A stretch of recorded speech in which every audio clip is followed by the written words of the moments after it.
ډاکټر خالق زیار صاحب وایي چې مولا نه یریږي بل د کوم عذابه بس یریږي د قلم او د کتابه. مولا نه یریږي بل د کوم عذابه بس یریږي د قلم او د کتابه.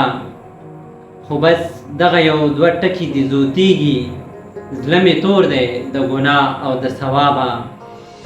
خو بس دغه یو دوه ټکي دي زوتیږي زړه مې تور دی د ګناه او د ثوابه. چې ستا یاد ورپکې نه وي په زړه څه کړم حجره څه وي بې منګي او بې کتابه. چې ستا یاد ورپکې نه وي په زړه څه کړم حجره څه وي بې منګي او بې ربابه. او مودې وشوې د خپل زړه سر په جنګ یم ځان مې خلاص نه کړو له دې خانه خرابه. مودې وشوې د خپل زړه سره په جنګ یم ځان مې خلاص نه کړو له دې خانه خرابه.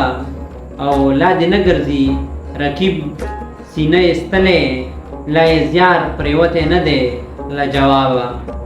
لا دې نه ګرځي رقیب سینه ایستلی لا یې زیار پرېوتی نه دی له جوابه. او مولا نه یریږي بل د کوم عذابه بس یریږي د قلم او د کتابه.